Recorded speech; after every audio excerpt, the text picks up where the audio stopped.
오늘 이 말씀을 가지고 이제 하나님 왕국과 복음이라는 주제로 말씀을 좀 나누도록 하겠습니다. 내용은 여러분 순서지에 다 넣어드렸어요. 그리고 앞에 화면하고 이제 순서지를 좀 보시면서 같이 나누면 될 것 같고요. 요즘 가장 핫한 주제가 이제 하나님 왕국, 하나님 나라죠. 예. 그래서 이제 저도 이제 언제 기회가 되면 좀 하나님 왕국, 하나님 나라에 대해서 좀 여러분하고 나눠야 되겠다 생각하고 있었는데, 마침 이제 요한복음이 끝나고 이제 새로운 이제 내용으로 여러분하고 나눠야 되는데, 이제 하나님 나라, 하나님 왕국에 대한 얘기를 좀 해야 되겠다라고 생각하게 됐습니다. 자, 오늘은 이제 하나님 왕국이란 무엇인가? 라고 하는 주제를 가지고 나눌 거예요. 예, 조금 어려울 수도 있고요. 여러분한테 좀 생소할 수도 있고, 또 이미 신앙생활 하신 분들에게는 좀 낯설 수도 있습니다. 왜냐하면 우리가 지금까지 알고 있었던 것과는 좀 다른 얘기를 제가 할 것이기 때문에 좀 불편할 수도 있어요. 그러나 중요한 건 어느 것이 진짜 성경이 말씀하시는 것인가라는 거죠. 우리가 이미 알고 있는 것, 우리가 이미 익숙하게 배워온 것과 정말 성경이 그런가? 라고 하는 것, 성경하고 정말 그것이 맞는 얘기인가? 라고 하는 것을 좀 살펴볼 필요가 있죠. 그래서 우리가 좀 성경을 더 구체적으로 살펴보면서 이제 하나님 왕국, 하나님 나라에 대한 이야기를 하려고 합니다. 자, 제가 이제 나라라고 얘기하지 않고 하나님 왕국이라고 하는 이유가 있어요. 나라라고 하면 이제 사전을 살펴보니까요. 이런 의미가 있습니다. 국민이 주권을 가지고 거주하는 일정한 영토나 그것들의 총체, 그러니까 어떤 영토, 그 영토 안에 국민이 주권을 갖고 있는 어떤 그런 그것을 나라라고 얘기하죠. 예. 근데 이제 왕국이란 말은 왕이 다스리는 군주제의 나라, 그러니까 왕이 다스리는 그런 나라를 얘기하죠. 그래서 우리가 이제 하나님 나라라고 할 때 그 나라가 영어로 킹덤이거든요. 킹덤. 네이션이 아니라 킹덤이에요. 킹덤. 바실레이아. 그러니까 헬라어로 말하면 이제 바실레이아인데 그게 이제 킹덤. 곧 왕이 다스리는 나라. 그러니까 왕국이죠. 왕국. 정확하게 말하면 왕국이지 나라가 아닙니다. 근데 이제 우리가 나라라고 번역을 해놨기 때문에, 그리고 일반적으로 하나님의 나라라고 사용을 하니까 이제 그렇게 우리가 알고 있는데, 더 정확한 번역은 저는 왕국이라고 생각해요. 근데 이제 아마 왕국이란 표현을 잘 안 쓰는 이유가 이단이 쓰죠. 여호와 증인이. 여호와 증인이 자기들의 그 건물을 왕국회관이라고 하잖아요. 그래서 이제 왕국이라는 단어를 여호와 증인들이 쓰거든요. 그래서 이렇게 살펴보면 좋은 단어들은 다 이단들이 쓰는 것 같아요. 뭐 구원이니 뭐 왕국이니 좋은 단어, 성경에 정말 중요한 단어는 다 이단들이 갖다 쓰니까 오히려 그 단어를 쓰는 것이 어색해지는데, 저는 이제 나라라는 표현보다는 왕국이라는 표현이 더 맞다. 그래서 저는 이제 하나님 나라라고 하는 단어를 쓰기보다는 하나님 왕국이라고 얘기를 합니다. 자, 그래서 대한민국이 이제 나라잖아요. 왕국이 아니라. 그쵸? 대한민국 민주공화국이죠. 국민이 주권을 갖는. 그러나 이제 우리나라도 옛날에 왕국이 있었죠. 왕국이. 그쵸? 조선이 가장 대표적인 왕국이죠. 왕이 다스리는 나라잖아요. 그래서 우리가 가장 유명한 이제 왕이 세종대왕인데, 왕이잖아요. 왕. 그 왕이 모든 그 권력을 가지고 왕이 다스리는 나라. 그게 이제 왕국이다. 그렇게 이해하시면 될 것 같고요. 그러면 왜 하나님 왕국이 중요하냐? 왜 그렇게 중요한가라고 하는 것을 이야기할 때 성경에서 가장 많이 등장하는 단어 중에 하나가 하나님 왕국이라는 그 단어라는 거예요. 특히 이제 신약에서 100번 이상 언급되고 있는 단어죠. 100번 이상. 그래서 신약에서 가장 중요한 단어, 가장 중요한 주제가 뭐냐? 그게 하나님 왕국이죠. 하나님 왕국. 또한 이제 예수님의 그 메시지, 예수님의 메시지를 우리가 이해하기 위해서 하나님 왕국을 잘 이해해야 된다는 거예요. 사실 예수님의 메시지에서 하나님 왕국이란 주제를 빼버리면 내용이 사실 별로 없어요. 예수님은 처음부터 끝까지 하나님 왕국을 얘기하셨거든요. 근데 우리가 사실 그 예수님을 잘 모르죠. 예수님을 잘 아는 것 같지만 예수님을 잘 몰라요. 무슨 말이냐면 우리가 예수님이 행하신 기적, 예수님이 행하신 능력, 그런 이야기는 많이 아는데 실상 예수님이 공생의 기간 동안 하나님 나라, 하나님 왕국에 대해서 수없이 얘기하셨는데 그 예수님의 가르침이 정확하게 무엇을 얘기하는지 잘 몰라요. 안 배웠어요. 그런 걸 잘 안 배웠다고요. 예수님의 몇 가지 비유, 중요한 비유 몇 가지나 좀 알까? 또 예수님이 행하신 몇 가지 기적이나 좀 알까? 예수님이 진짜 계속해서 강조하신 그 메시지의 그 핵심, 그 내용이 무엇인지는 우리가 제대로 배우지 않았다는 거죠. 그래서 예수님이 선포하시고 가르치신 그 메시지의 핵심이 하나님의 왕국이란 주제다라는 거죠. 또 성경 전체를 관통하는 가장 중요한 그 주제가 하나님 왕국입니다. 그래서 창세기부터 요한계시록까지 성경 전체를 관통할 수 있는 한 주제를 가지고 정리해보라라고 하면 하나님 왕국을 가지고 얘기할 수 있습니다. 그래서 저희가 한번 그거를 짧게 한번 요약을 해볼 거예요. 창세기부터 요한계시록까지 어떻게 하나님 왕국이 그 주제가 돼서 성경 전체를 관통할 수 있는지에 대해서 얘기해 볼 거고요. 살펴볼 거예요. 또 하나님 왕국을 바르게 이해하지 못하면 어떻게 해요? 복음이 뭔지, 또 구원이 뭔지, 또 신앙생활이 정확하게 어떤 것인지를 알지 못한다는 거예요. 그러니까 하나님 왕국에서 복음을 띄워놓고 얘기할 수 없다는 거예요. 그래서 저는요, 우리가 복음을 잘 몰라요. 반쪽짜리 복음밖에 몰라요. 구원에 대해서도 우리가 잘 몰라요. 잘 모르고 있어요. 왜냐하면 하나님 왕국을 우리가 잘 모르기 때문에 그래요. 그래서 하나님 왕국이 무엇인지 알아야지 복음이 뭐다, 구원이 뭐다, 그리고 신앙생활이 무엇인지를 정확하게 깨달을 수 있다는 거죠. 자, 성경적인 예를 찾아볼까요? 예, 성경을 다 찾을 수는 없고 앞에 화면을 좀 보시면 될 것 같은데요. 자, 마가복음 1장 1절에 보면 이렇게 시작하죠. 마가복음이 이렇게 시작합니다. 하나님의 아들 예수 그리스도의 복음의 시작이다. 예, 복음의 시작. 그쵸? 그러면 이제 복음에 대한 얘기를 하는구나 라고 하는 걸 우리가 알 수 있죠. 마가복음이 예수 그리스도의 복음에 대한 얘기를 하는구나. 그럼 복음이 뭐냐? 라는 거, 복음이 뭐냐? 많은 사람들에게 복음이 뭐예요? 라고 물어보면 뭐라고 대답해요? 조금 이제 배운 사람은 십자가의 죽음과 부활. 그쵸? 예수 그리스도의 십자가의 죽음과 부활이 복음입니다. 라고 얘기하는데, 그거는 반쪽짜리밖에 모르는 거예요. 마가복음은 시작하면서 예수님이 그 공생애를 시작하면서 그 복음의 시작이다라고 얘기하죠. 그럼 그 복음이 뭡니까? 그럼 저 나중에 있을 뒤에 나중에 있을 십자가의 죽음과 부활을 얘기하는 건가요? 그렇지 않다는 거예요. 그러면 복음이 뭐죠? 이제 15절에서 이렇게 얘기하죠. 15절에서 한번 밑에 걸 같이 한번 읽어볼까요? 때가 찼다.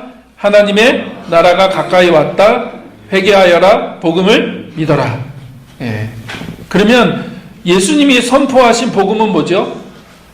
그 복음이 바로 하나님의 왕국, 하나님의 나라라고 하는 거죠.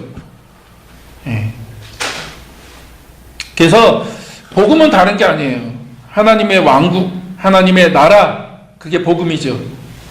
예. 이것도 나중에 한번 설명을 더 자세히 해드릴게요. 복음이 뭔지를 다음 주 정도에 제가 좀 더 구체적으로 설명을 드릴 기회가 있을 겁니다. 예. 근데 어떻든 우리가 여기서 확인할 수 있는 건 복음이 뭐냐? 그게 하나님 나라야, 하나님 왕국에 대한 이야기. 그게 복음이다라는 거죠. 또 우리가 이제 잘 아는 그 주기도문, 예수님이 가르쳐 주신 기도죠. 마태복음 6장 9절과 10절에 보면 예수님이 기도를 가르쳐 주셨는데 뭐라고 기도를 가르쳐 주셨습니까? 예, 하늘에 계신 그 아버지의 이름이 거룩히 여김을 받는 거. 그렇죠? 우리가 첫 번째로 기도해야 될 것은 아버지의 이름이 높임받고 거룩히 여김을 받는 거. 그 다음에 두 번째 뭘 구해야 돼요? 하나님 나라가 오게 해달라고. 하나님 왕국이 오게 해달라고 기도하라는 거죠.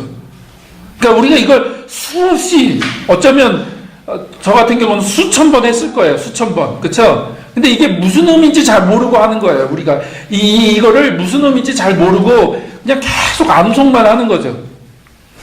근데 예수님이 뭐라고 얘기하셨어요? 하나님 왕국이 임하게 해달라고 기도해라. 그리고 그 하나님의 왕국이 임하면 어떤 일이 이루어져요? 하늘에서 하나님의 뜻이 온전히 이루어진 것처럼 이 땅에서도 하나님의 뜻이 온전히 이루어지는 거죠. 예. 그래서 많은 사람들이 자꾸 주기도문을 예배 끝날 때 쓰는 거다 생각하는 것 같아요. 예, 목사가 없고 축도할 사람이 없으니까 예배 끝날 때 어떻게 끝내요? 주기도문으로 끝냅시다. 근데 주기도문은 그렇게 하라고 주신 게 아니죠. 예, 기도하라고, 실제적으로 기도하라고요. 그래서 저는 이제 아침에 기도할 그 기도 시간에 뭘 갖고 기도하냐면 주기도문을 가지고 기도해요. 주기도문으로. 그러니까 하나는 주기도문으로, 하나는 팔복을 가지고 기도하는데, 예, 주기도문을 가지고 기도하는 거죠. 매일매일 기도의 제목인 거죠. 이것도 이제 더 자세하게 한번 나중에 이야기를 해드릴게요. 그래서 예수님이 그 하나님 왕국을 계속해서 강조했다는 것을 확인하는 거예요. 또 산상수훈의 핵심, 우리가 잘 아는 마태복음 6장 33절, 이거 너무나 유명한 구절인데 이것도 그냥 암송만 하고 있지 이 말씀이 정확하게 뭘 의미하는지 몰라요. 그냥 암송만 하고 있어요. 어릴 때 그냥 이게 너무 중요한 말씀이다. 저도 하도 중요하다고 암송하라고 그래서 머릿속에 암송은 하고 있는데 정확하게 뭘 의미하는지 몰라요. 그걸 설명 안 해줬어요. 자, 예수님이 뭐라고 하세요? 너희는 먼저 하나님의 나라, 하나님의 왕국과 하나님의 의를 구하라는 거예요. 그래서 그 앞에 뭐라고 얘기하세요? 무엇을 먹을까? 무엇을 마실까? 무엇을 입을까? 걱정하지 말라. 이건 이방인들이나 구하는 거다. 너희들은 그걸 위해서 기도하지 말라는 거예요. 너희들이 하나님이 너희들의 아버지면 무엇을 입을까? 무엇을 마실까? 무엇을 먹을까? 그런 거 갖고 기도하지 말라. 그러면서 뭐라고 하세요? 먼저, 그쵸? 가장 우선순위로 먼저 하나님의 왕국을 구하고 하나님의 의를 구하라는 거예요. 그러면 나머지 모든 걸 다 하나님이 더해 주실 거다. 근데 계속 하나님, 예수님이 뭘 강조하세요? 하나님 왕국에 대한 얘기를 하시죠. 그 다음에 이제 부활하시고 십자가에 죽으시고 부활하시고 승천하기 전에 예수님이 이제 제자들에게 여러 번 나타나셨죠. 사도행전 1장 3절에 보니까 40일 동안 나타나셨는데 40일 동안 여러 차례 제자들에게 나타나셔서 뭘 하셨습니까?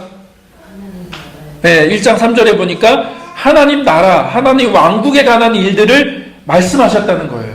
예수님이 제자들에게 마지막으로 승천하기 전에, 그러니까 하늘 아버지께 돌아가시기 전에, 되돌아가시기 전에 예수님이 제자들을 모아놓고 정말 마지막으로 가장 중요한 얘기를 하셨는데 그게 뭐예요?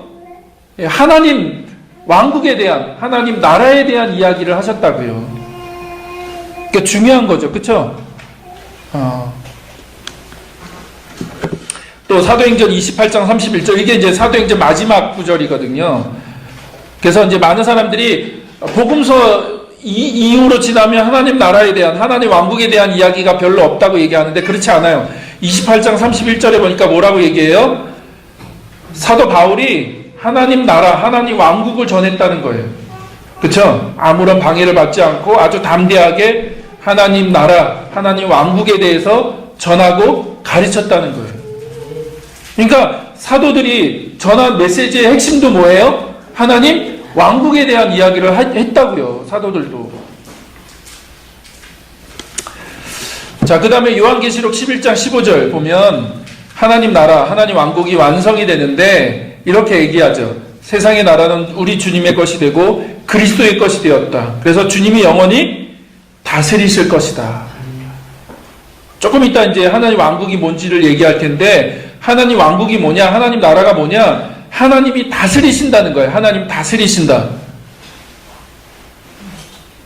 근데 요한계시록에 뭐라고 선언해요? 천사들이 주님이 영원히 다스리실 것이다 라고 선언한다고요. 그게 하나님 나라가, 하나님 왕국이 완성되어지는 걸 얘기하는 거죠. 그러면 신약 전체가 하나님 왕국에 대한 얘기예요, 사실. 예수님 메시지의 핵심이고 사도들이 그걸 얘기했고, 또 요한계시록에 가면 이제 마지막 날 이제 모든 것의 완성, 회복을 얘기할 때 그게 결국 하나님 왕국에 대한 얘기죠.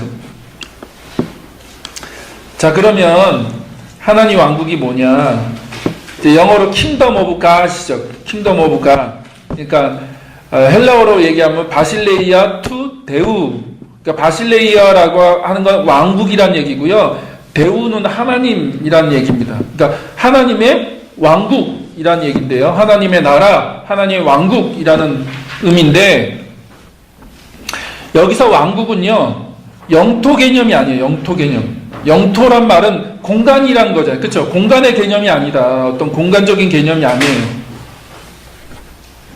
대신 통치, 하나님의 통치, 하나님의 왕권, 그러니까 왕의 통치가 임하는 곳, 왕의 통치가 이루어지는 곳, 그런 어떤 추상적인 개념이다. 공간적인 개념이 아니에요. 그래서 하나님의 왕국은 하나님의 왕권, 하나님의 통치권을 얘기하는 거죠. 이해되세요? 예, 그렇게만 좀 알고 계시면 좋겠습니다. 제가 더 자세하게 설명을 드릴게요. 그래서 하나님 왕국은 뭐냐? 죽어서 가는 저 어떤 공간을 얘기하는 게 아니에요. 저 하늘 너머에 어떤 공간, 좋은 공간, 뭐 황금과 막 보석으로 된 그런 공간을 얘기하는 게 아니라고요. 어떤 공간을 얘기하는 게 아니라 하나님 왕국은 하나님의 통치권, 하나님의 왕권을 얘기한다. 자, 그래서 국가의 3요소가 있죠. 국가의 3요소. 국가를 이루기 위해서는 국민, 주권, 영토라고 하는 그 3요소가 있잖아요. 근데 하나님 왕국은 5가지 요소가 있습니다.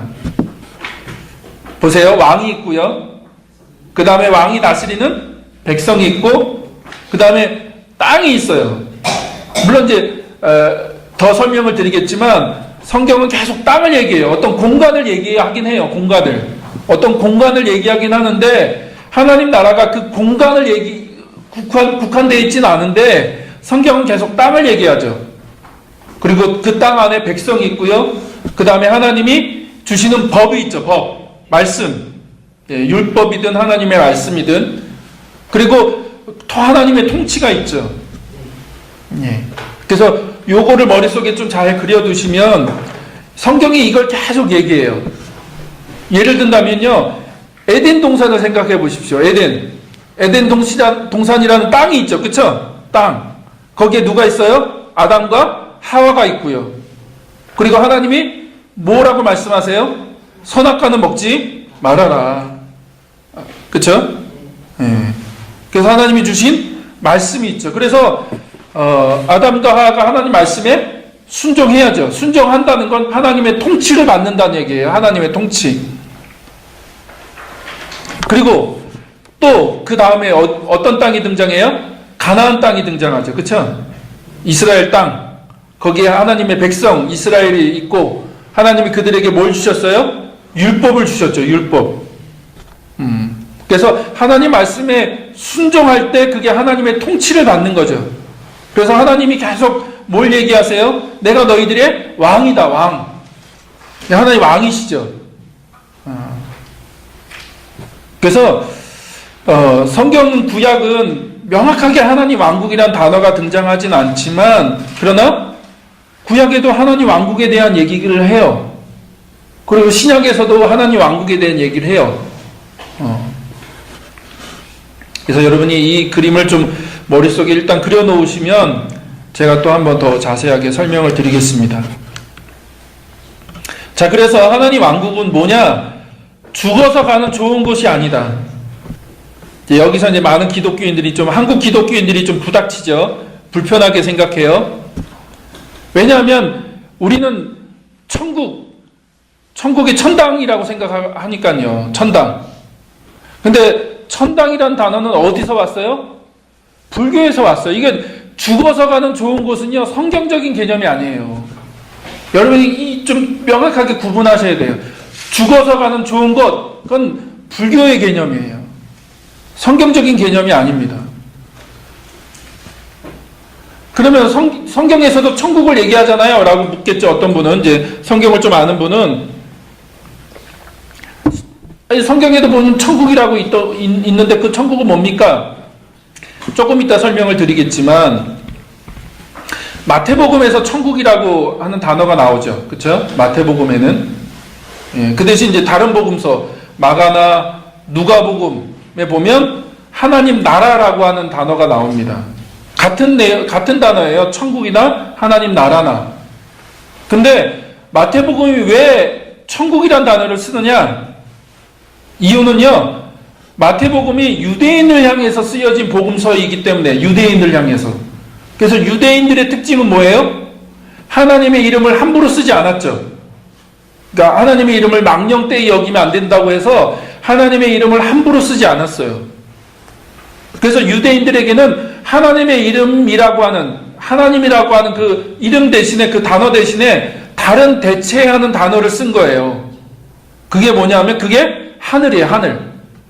이해되세요? 하늘이라는 단어를 쓴 거예요. 유대인들은 하늘 그러면 하나님이에요. 왜냐하면 하나님의 나라라고 하는 그 하나님이라는 그 이름을 쓰기에는 너무 유대인들이 좀 부담스럽기 때문에 그래요. 그래서 이제 그게 하늘나라가 되는 거죠. 하늘나라. 하나님 나라, 하늘나라. 하나님의 왕국, 하늘왕국 같은 단어예요. 근데 문제가 뭐냐면 그게 이제 한문 성경으로 번역될 때 한문으로 번역하면 뭐가 돼요? 하늘왕국, 하늘나라를 한문으로 번역하면 천국이 되죠. 천국. 그쵸? 천국.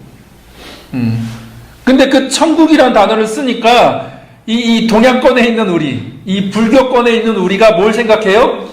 아, 천당이구나. 이거는 죽어서 가는 좋은 곳이구나. 저 하늘 너머에 어딘가에 좋은 곳이 있구나. 그래서 우리가 죽으면 그 천당에 간다라고 생각한 거죠. 그런데 그거는 성경적인 개념이 아니에요. 그러니까 성경에서는 그런 걸 얘기하는 게 아니라고요. 그런 천당을 얘기하는 게 아니에요. 자, 방금 한 얘기가 이겁니다. 예. 야, 하늘나라, 하늘왕국인데, 하늘은 하나님을 의미하죠. 예. 그러므로 이제, 천국, 하나님의 왕국, 하늘나라, 뭐 이런 다 단어들은 공간적인 개념이 아니라고요. 예, 여러분 그거를 잘 아셔야 됩니다. 예, 공간적인 개념이 아니에요. 저 하늘 너머에 어딘가에 공간이 있어서 우리가 죽으면 거기로 간다. 그런 개념이 아니에요. 그래서 예수 믿으면 죽어서 천국 가는 게 아니죠. 여기 이제 굉장히 많이 부딪혀요. 한국 기독교인들이. 왜냐하면 복음을 그렇게 우리가 지금까지 그렇게 배웠으니까요. 죽으면 천국 간다. 근데 죽어서 천국 가는 게 아니에요.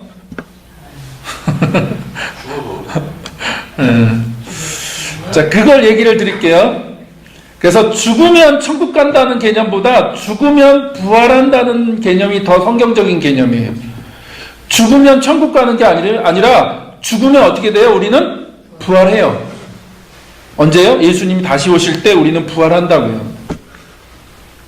그래서 성경은요, 천국 소망을 얘기하는 게 아니라 부활 소망을 얘기해요. 예, 이해되세요? 예, 그래서 성경은 천국 소망, 죽어서 천국 가는 소망을 얘기하지 않고 성경은 부활에 대한 소망을 얘기하죠. 그래서 여러분 다시 한번 읽어보세요. 서신서를, 특히 바울 서신서를 읽어보면 바울이 죽어서 천국 갈 것을 소망하지 않고 뭘 소망해요? 부활할 걸 소망해요. 부활할 것을. 내가 어떻게 해서든 부활에 이르기를 원한다라고 얘기했지, 내가 어떻게 해서든 천국 가기를 원한다고 얘기 안 했다고요.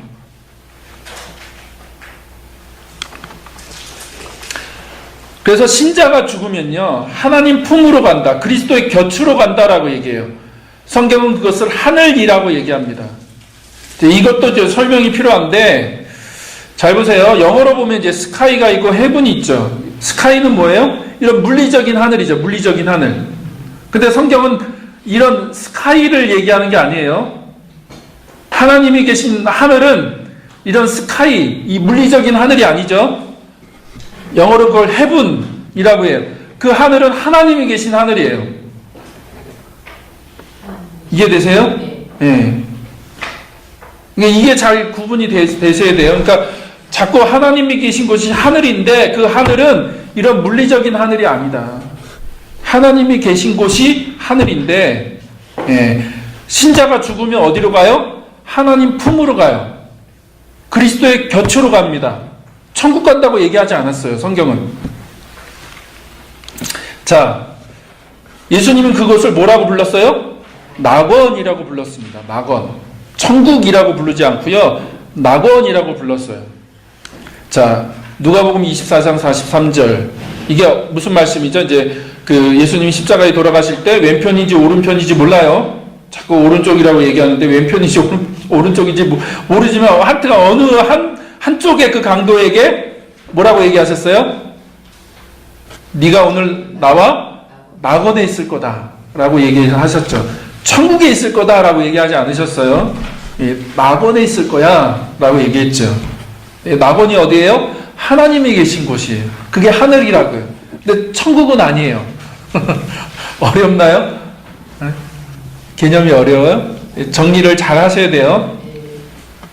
이제 사실 여기서 이제 그 천주교 연옥소를 얘기하기도 하는데, 연옥하고는 좀 달라요. 연옥하고는 좀 다른 개념입니다.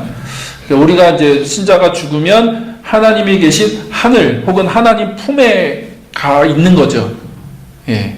그래서 가장 비슷한 얘기가 하나 있어요. 신약에 가장 비슷한 얘기. 거지 나사로 얘기 보면 부자가 죽어서는 지옥에 가고, 그쵸? 나사로가 죽어서 어디 가요? 천국 가요? 천국 갑니까? 예, 천국 간다고 표현하지 않아요. 어디가 있어요? 아브라함 품에 가 있죠. 아브라함 품에. 예.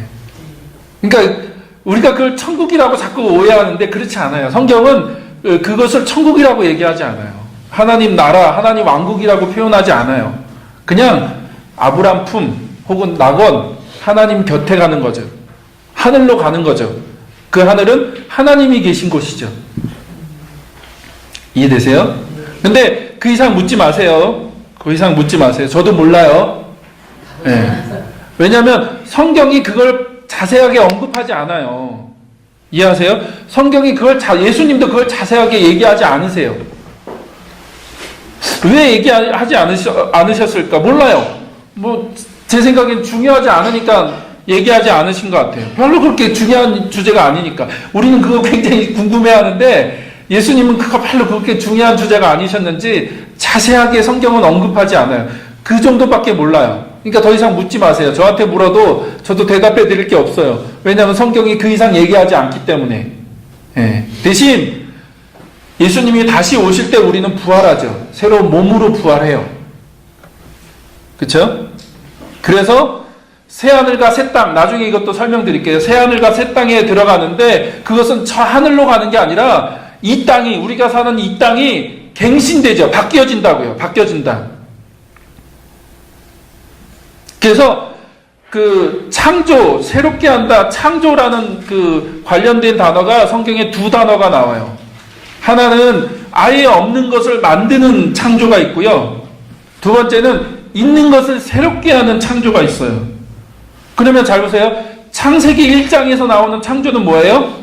없는 것을 있게 하는 거죠.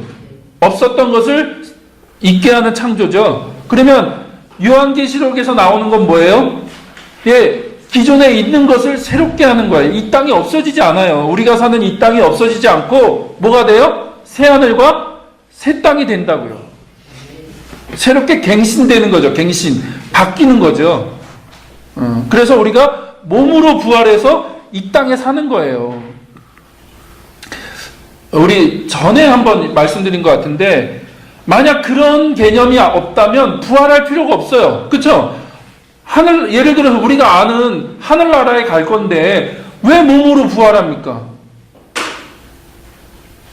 무슨 말인지 이해되세요? 그렇잖아요. 우리가 하나님이 계신 그 하늘나라로 갈 건데 굳이 우리가 부활할 이유가 뭐가 있냐고요. 몸으로 부활한다는 건 우리가 이 땅에서 다시 사는 거예요. 이해되시죠? 네, 그래서 이제 나중에 종말론도 한번 설명을 드릴 건데요. 예수님이 다시 오실 때 우리가 들림받잖아요. 그걸 뭐라고 해요? 네? 휴거라고 하죠. 그래서 우리가 알고 있는 휴거도 굉장히 잘못된 거예요. 전혀 성경적이지 않습니다. 네. 그러니까 들림받는다는 건 뭐예요? 그게 무슨 의미인지 아세요? 예를 들면 이런 거예요. 왕이 전쟁터에 나가서 승리했어요. 그리고 이제 다시 돌아와요. 그러면 그 왕을 어떻게? 환영하러 나가는 거죠. 그쵸? 환영하러. 그 승리한 왕을 성 안에 있던 백성들이 왕이 전쟁에 나가서 승리하고 돌아와요. 이제 군대를 끌고 그러면 그 왕을 환영하러 문 밖으로, 성 밖으로 나가는 거죠. 그쵸? 나가서 막 이제 왕을 환영하는 거죠. 그게 이제 들림받는 거예요. 휴거가 그런 의미가 아니에요. 우리가 알고 있는. 그러니까 휴거라는 것도 굉장히 잘못 알고 있는데, 성경에서 우리가 들림받는다는 건 다시 오실 예수님을 어떻게 해요? 맞이하러 가는 거예요. 맞이하러. 그래서 그 예수님을 맞이한 다음에 어떻게 다시 와요? 다시 돌아오는 거죠. 성으로. 우리가 사는 이 땅으로 다시 돌아오는 거예요. 이 땅을 떠나는 게 아니라, 떠나버리고 좋은 세상으로 가는 게 아니라 예수님이 다시 오세요. 그러면 우리가 들림받아서 예수님 환영해요. 그럼 예수님과 함께 어떻게 해요? 다시 이 땅으로 오는 거예요. 예, 제가 너무 딴 데로 빠졌습니다. 근데 우리가 이걸 참 정리를 잘 해야 돼요. 이걸 너무 많은 분들이 잘못 알고 있어요. 자, 그래서 예수님이 재림 때 신자는 부활하죠. 그리고 최후 심판을 통해서 하나님 왕국이 완성되죠. 그쵸? 완성되고 거기에 우리가 들어가죠. 그게 새하늘과 새 땅이죠. 예. 그리고 하늘은 창세 전에도 있었고 늘 하나님이 계신 곳이 하늘이에요. 늘 계신 곳이 하늘. 그건 다시 얘기합니다. 스카이가 아니라 헤븐, 그러니까 물리적인 하늘이 아니라 하나님이 계신 그 영역이, 그 공간이 하늘이라고 표현하는 거예요. 하나님이 계신 곳이죠. 하나님의 왕국은요, 이제 신약에서 구체적으로 드러나죠. 구약에는 좀 희미하게 드러났다가 신약에서 구체적으로 드러나는데, 그 이유는 예수님이 이 땅에 오셨기 때문에 그래요. 예수님이 오신 거죠. 그렇죠? 하나님 왕국을 이루시기 위해서 오셨고, 그래서 예수님이 오시면서 하나님 왕국을 선포하셨기 때문에 신약에서 아주 구체적으로 드러나죠. 그리고 이제 최종적으로는 새하늘과 새 땅으로 갱신되고 그것이 완성되는 거죠. 그래서 하나님이 영원히 통치하시죠. 왕이 되시는 거죠. 왕. 그래서 하나님 왕국은 하나님의 통치, 하나님의 왕권을 얘기하는 거지 어떤 특별한 공간, 영역을 얘기하는 게 아니다. 그래서 성경은 이 세상을 떠나 저 세상으로 가는 게 아니죠. 이 세상을 떠나 저 세상으로 가는 것을 천국 간다고 얘기하지 않는다. 그래서 천국은 하나님의 왕국, 하나님의 나라, 천국은 가는 게 아니라 어떻게 해요? 오는 거예요. 오는 거. 그래서 성경을 여러분 다시 읽어보세요. 특히 복음서를 읽어보면 예수님이 계속 뭘 얘기하세요? 천국 가는 걸 얘기하지 않고 그 천국은 어떻게 해요? 하나님 왕국은 오는 거예요. 오는 거. 임하는 거. 이 땅에 오는 거. 그래서 우리가 방금 주기도문에서 뭐라고 기도하라고요? 하나님 나라가, 하나님 왕국이 임하시도록 기도해라. 임하시도록. 오도록. 가는 게 아니라. 그래서 천국은, 하나님의 왕국은 지금 여기에 이미 임하고 자라고 있고 하나님의 통치로 이해하는, 그러니까 임하고 있고 자라나고 있는 하나님의 통치로 이해하는 것이 더 잘, 성경적으로 잘 이해하는 거죠.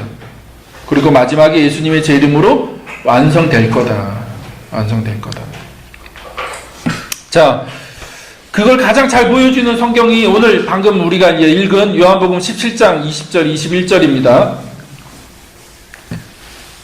여러분 갖고 계신 개역개정으로 읽으면 이렇게 읽어져요. 바리새인들이 와서 하나님의 나라, 하나님 왕국이 어느 때 임하겠습니까? 물으니까 예수님이 뭐라고 대답하셨어요? 하나님의 왕국은 볼 수 있게 임하는 게 아니다. 볼 수 있게. 눈에 보이도록 임하는 게 아니다. 그래서 여기 있다 저기 있다 얘기할 수 없다. 하나님의 왕국, 하나님의 나라는 너희 안에 있다라고 얘기하죠. 이게 이제 너희 안에, 영어로 보면 in이라고 되어 있는데, 그래서 너희 안에 있다라고 이렇게 이제 번역을 해 놓으니까 우리가 어떻게 가르쳤어요? 하나님 나라는 어디에 임해요? 우리 마음에 임하는 거로 얘기했죠. 우리 마음에 임하. 하나님 나라는, 하나님 왕국은 우리 마음에 임하는 거예요. 왜냐하면 너희 안에 있다고 얘기하니까. 그렇죠?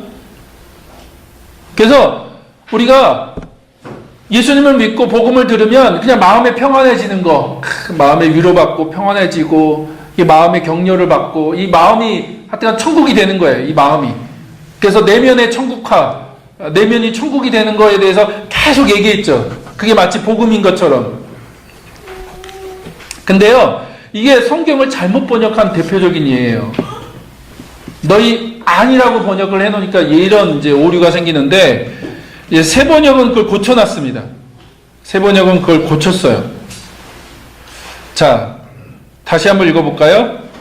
어떻게 읽을 수 있냐면, 바리새인들이 와서 하나님의 나라, 하나님 왕국이 언제 임하냐고 물으니까 예수님이 하나님의 나라, 하나님 왕국은 눈으로 볼 수 있도록 임하지 않는다. 그래서 여기 있다 저기 있다 얘기할 수 없다. 자, 하나님의 왕국, 하나님의 나라는 어디 있어요? 너희 가운데 있다. 너희 가운데. 이게 무슨 의미일까요? 너희 가운데 있어. 하나님의 나라는 너희 가운데 있어 라고 얘기하는 게 무슨 의미일까요? 자, 이제 이 말씀을 이해하려면 이렇게 이해하는 게 가장 잘 이해하는 거예요. 지금 예수님이 그 가운데 계시죠. 그렇죠? 예, 예수님이 지금 그게 계시다고요. 그리고 이제 예수님이 뭐라고 말씀하세요? 하나님의 나라는 너희 가운데 있어 라고 얘기하죠. 하나님의 나라는 우리 내면에만 임하는 게 아니라, 내적으로 임하는 게 아니라 어떻게 해요? 우리 삶 가운데, 예수님이 왕으로 계신 곳에, 예수님이 주님으로, 주인으로 계신 곳에 하나님의 나라가 어떻게, 하나님 왕국이 임하는 거죠. 자, 이것도 이제 나중에 더 설명을 드릴 건데, 우리가 예수님을 뭐라고 불러요? 주님이라고 부르죠. 주야. 우리 어른들 주야 표현 많이 쓰시는데, 주님. 그게 원래 어떤 의미예요? 그 황제에게 붙인 단어죠. 그쵸? 원래 황제에게, 그쵸? 황제, 로마 황제에게 붙인 단어라고요. 시저에게 붙이는 단어. 그래서 이제 나중에 복음에 대한 얘기할 때 더 얘기할 건데, 초대교회가 왜 핍박을 받았습니까? 로마가요, 종교에 대해서 굉장히 좀 포용적인 정책을 썼어요. 다른 나라의 그 문화와 종교에 대해서 많이 포용적인 정책을 썼다고. 근데 유독 왜 기독교를 박해했나요? 엄청난 박해를 했거든요. 우리가 신약을 읽어볼 때 대부분의 신약의 그 책들이 그 네로 황제의 박해, 그쵸? 초대교회 엄청난 박해를 배경으로 갖고 있는데 어마어마한 박해를 받았죠. 왜 받았죠? 박해를? 다른 게 없어요. 가장 큰 이유가 뭔지 아세요? 황제를 주님이라고 불러야 되는데, 그러니까 주님은 황제밖에 없어요. 주인이니까 주인. 왕이라는 의미고 주인이라는 의미거든요. 네. 그러니까 그거는 황제에게만 붙이는 단어죠. 근데 그리스도인들이 그 단어를 누구에게 붙여요? 예수님께 붙이니까. 그래서 네 삶의 주인이 누구야? 주님이 누구야? 물어보는 거죠. 황제야? 예수님이야? 근데 그리스도인들은 예수님이 내 삶의 주님이시죠. 주인, 왕.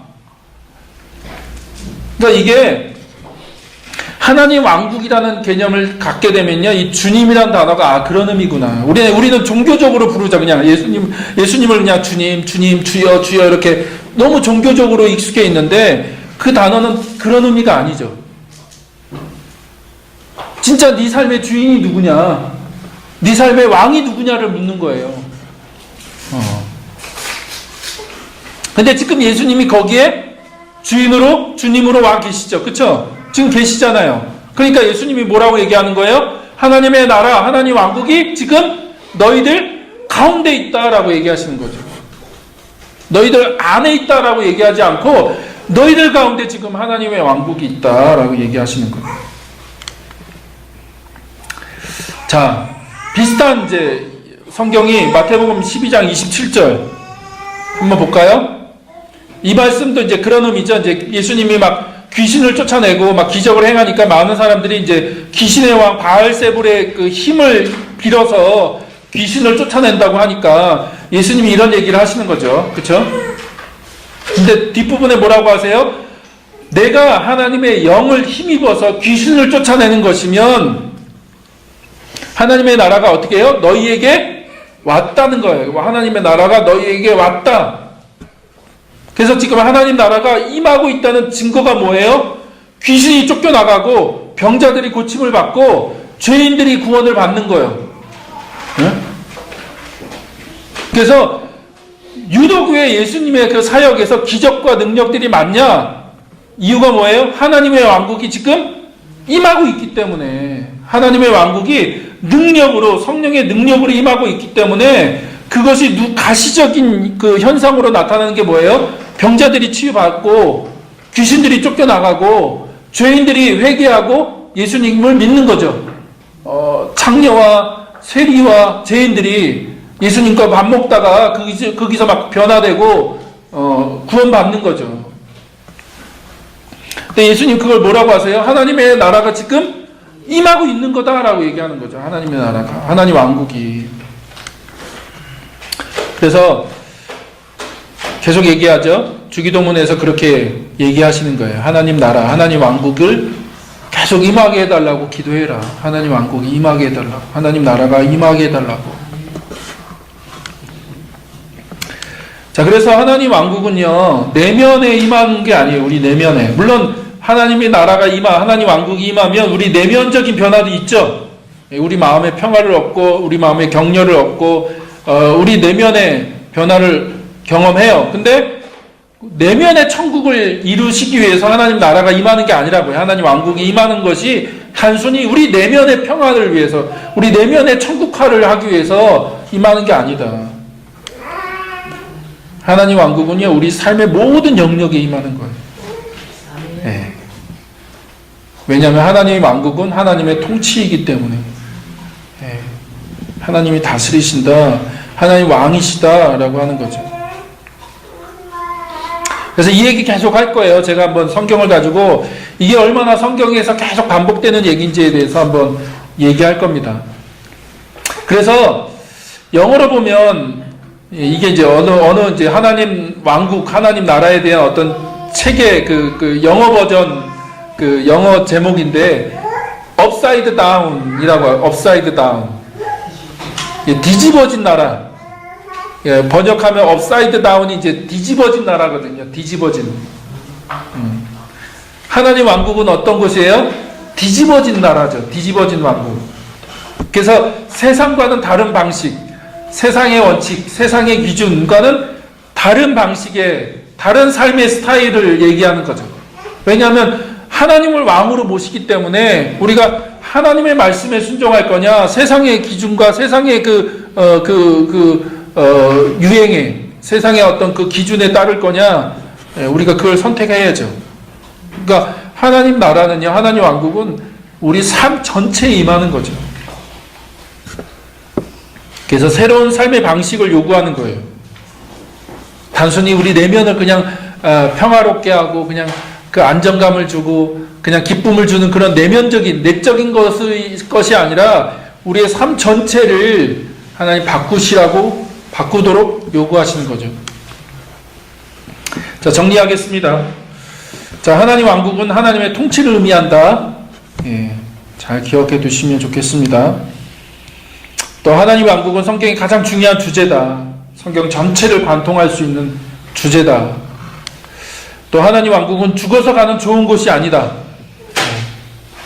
이 얘기하면 권사님들 깜짝